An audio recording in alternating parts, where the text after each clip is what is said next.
Hello friends, நம்ம இந்த வீடியோவில் பெண்கள் வீட்டில் இருந்தே சம்பாதிக்கக்கூடிய வேலைங்களை பற்றி தான் நான் தொடர்ந்து வீடியோ போட்டுட்டு இருக்கிறேன். இதில் உங்களுக்கு பிடிச்ச வேலை எதுவோ அதை நீங்கள் செலக்ட் பண்ணி நீங்கள் செஞ்சு பார்க்கலாம் வீட்டிலையே. அதுக்கு நீங்கள் எப்படிலாம் பண்ணணுங்கிறத டிப்ஸோட ட்ரிக்ஸோடு நான் சொல்லி கொடுத்துருக்கேன். நீங்கள் மறக்காமல் செக் பண்ணி பாருங்கள். ஒரு சில வேலை நீங்கள் கற்றுக்கிட்டு பண்ணுற மாதிரி இருக்கும். ஒரு சில வேலை நீங்களே ஓனாக உங்களுக்கு தெரிஞ்ச அறிவை வச்சு யூஸ் பண்ணி பண்ணுற மாதிரி இருக்கும். கற்றுக்கிட்டு பண்ணுறது கூட நீங்கள் யார் கையிலையும் பைசா கட்ட போகிறதில்ல. நீங்கள் யூஸ் பண்ணக்கூடிய மொபைல் ஃபோனில் இருந்தோ அதில் வச்சு தான் நீங்கள் கற்றுக்க போகிறீங்க. யார் கையிலையும் முதலீடுன்ட்டு நீங்கள் யார் கையிலையும் ₹1 கூட தர வேணாம். உங்களுக்கு நீங்கள் தான் முதலாளி மாதிரி நீங்களே யூஸ் பண்ணி நீங்கள் பிஸ்னஸ் பண்ணலாம். உங்கள் பைசாவை நீங்களே யூஸ் பண்ணி பிஸ்னஸ் பண்ணலாம். வாங்க வீடியோக்குள்ளே போகலாம். நீங்கள் நம்ம சேனலை சப்ஸ்கிரைப் பண்ணாமல் பார்க்குறீங்கன்னா மறக்காமல் சப்ஸ்கிரைப் பண்ணிக்கோங்க. உங்களுக்கு செட் ஆகிற மாதிரி வேலை ஏதாச்சும் ஒன்று இதில் கிடைக்க வாய்ப்பு இருக்குது. நான் இன்றைக்கி சொல்ல போகிறது உங்களுக்கு நல்லா இட்லி சுட தெரியுமா? அப்போது இந்த வேலை செய்யுங்க, மாதம் ₹10,000 சம்பாதிக்கலான்றதை பற்றி சொல்லியிருக்கேன். எல்லாமே நான் 10,000 நான் சொல்கிறது மினிமம் 10,000 நீங்கள் சம்பாதிக்கலாம். மேக்ஸிமம் நீங்கள் எவ்வளோ நாளும் சம்பாதிக்கலாம். எடுத்தோடனே நீங்கள் மாதம் ₹1,00,000 சம்பாதிக்கலாம், ₹5,00,000 சம்பாதிக்கலான்னு போட்டால் நிறைய பேர் பார்ப்பாங்க அப்படின்ட்டு போடுறாங்க நிறைய பேர். அவங்கள பற்றி எனக்கு தெரியல. குறைஞ்சது வீட்டிலேருந்து பண்ணுறதுக்கு ஒரு ₹10,000 கிடைச்சாலே பெரிய விஷயம் தானே. அதுக்காக நான் ₹10,000 போட்டிருக்கேன். ஆனால் நீங்கள் கற்றுக்க உங்களுக்கு நிறைய அமௌண்ட் வர வாய்ப்பு இருக்குது. நீங்கள் நல்லா இட்லி சுடுவீங்கன்னா உங்களுக்கு கண்டிப்பாக மாவு அரைக்க தெரியும். நல்லா மாவு அரைப்பீங்கன்னு அர்த்தம்.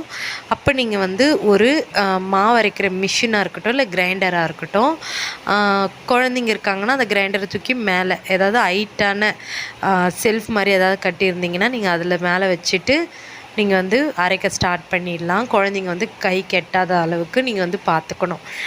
இல்லாட்டி புனல் மாதிரி இருக்குல்ல மாவு அரைக்கிற மிஷின், அதில் கூட நீங்கள் வாங்கிட்டு உளுந்து எவ்வளோ போடணும், அரிசி எவ்வளோ போடணும்னு உங்களுக்கு தெரியும் மெஷர்மெண்ட்டு. அதை பொறுத்து நீங்கள் போட்டு மாவு சேல் பண்ணலாம். மாவுலாம் யாரும்மா வாங்குவாங்க அப்படின்னு நீங்கள் சொல்லுவீங்க. மளிகை கடை, அதாவது உங்கள் பக்கத்தில் இருக்கக்கூடிய மளிகை கடைங்களை நீங்கள் சாயங்கால டைம் டார்கெட் பண்ணுங்கள். காலையில் மாவு அரைச்சிட்டிங்கன்னா சாயங்காலத்துக்குள்ளே கண்டிப்பாக புளிச்சிடும். அடிக்கிற வெயிலாக இருக்கட்டும் மழையாக இருக்கட்டும் கண்டிப்பாக புளிச்சிடும். அப்போ நீங்கள் மாவை பேக் பண்ணி அதாவது கவரில் கட்டி நீங்கள் கடைங்களுக்கு போடும்போது அவங்க ஃப்ரீசர் அதாவது ஃப்ரிட்ஜில் வச்சு அவங்க கஸ்டமருக்கு கொடுக்க ஸ்டார்ட் பண்ணிடுவாங்க. இப்போது ஒருத்தங்க நீங்கள் ₹15 இல்லை ₹20 மாவு போடுறீங்கன்னா உங்களுக்கு தெரியும் உங்களுடைய மாவோட தரம். நீங்கள் சொல்லுங்கள், கிளியராக சொல்லுங்கள். உங்களுடைய மாவு எப்படி தெரியுமா இருக்கணும்? திக்கான பதத்தில் இருக்கணும், கொஞ்சம் நிறையவும் இருக்கணும். ஒரு சில பேர் நிறையா இருக்கணும்னு நிறைய தண்ணி கலப்பாங்க. அதில் நம்மளால் இட்லி ஊற்ற முடியாது.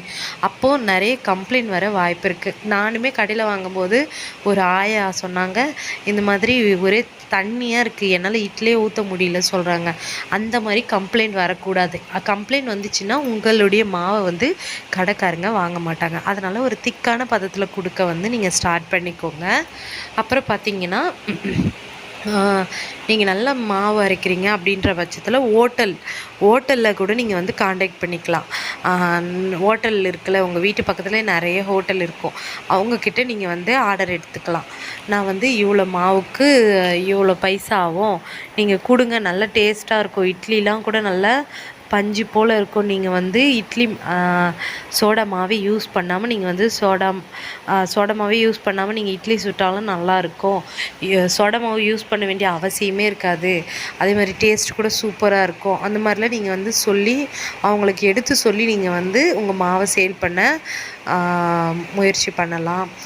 அதுக்கப்புறம் பார்த்தீங்கன்னா இப்போ குட்டி குட்டியாக அங்கங்கே பார்த்தீங்கன்னா தள்ளுவண்டி கடை காலையிலேயே இருக்குது.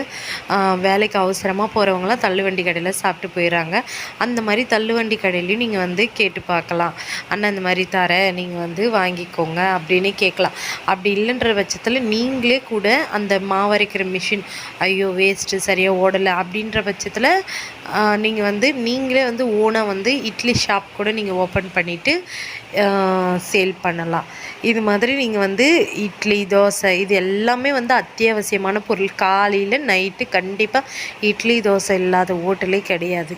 அப்படி இருக்கிறப்போ மாவரைக்கிற தொழில் ரொம்பவே சூப்பராக உங்களுக்கு ஒர்க் ஆகும். ட்ரை பண்ணி பாருங்கள். நம்மளுடைய முயற்சியும் தன்னம்பிக்கையுமே நம்மளுடைய பிஸ்னஸை தூக்கி நிறுத்தும். நம்ம வந்து யார்கிட்டேயும் வந்து கை கட்டி வேலை பார்க்க போகிறதில்ல. பிடிக்கலனாலும் நீங்கள் வந்து ரெஸ்ட் எடுத்துக்கலாம். ஒரு நாள் லீவ் விட்டுட்டு அதே வேலைனா நம்ம 4 பேருக்கு பதில் சொல்லணும். இந்த வீடியோவை பொறுத்த வரைக்கும் ஹவுஸ் ஒய்ஃப் எல்லாருக்குமே இந்த வீடியோ வந்து பயனுள்ளதாக இருக்கும்னு நினைக்கிறேன். நான் ஃபஸ்ட்டு சொன்ன மாதிரியே தான் உங்களுடைய நெய்பர்ஸை நீங்கள் டார்கெட் பண்ணுங்கள். அதுக்கப்புறம் பார்த்திங்கன்னா அவங்களுக்கு வந்து உங்கள் ப்ராடக்ட் பிடிக்க உங்கள்கிட்ட வாங்கிப்பாங்க. அதோடு பார்த்திங்கன்னா உங்கள் குழந்தைங்களோட அம்மா அப்பா இல்லாட்டி உங்கள் ஹஸ்பண்டோட ஃப்ரெண்ட்ஸ் யாராச்சும் லேடிஸ் இருந்தாங்கன்னா அவங்கள கான்டாக்ட் பண்ணி நீங்கள் வந்து சேல் பண்ணலாம். இல்லை உங்கள் ஊர்லேயே ஒரு 2 கிலோமீட்டருக்குள்ளே இருக்கக்கூடிய சின்ன சின்ன கடைங்களை நீங்கள் வந்து கான்டாக்ட் பண்ணி மாவு வந்து விற்க ஸ்டார்ட் பண்ணலாம். இந்த வீடியோ உங்களுக்கு பயனுள்ளதாக இருக்குப்பா நினைக்கிறேன். தேங்க்ஸ் ஃபார் வாட்சிங். நன்றி, வணக்கம்.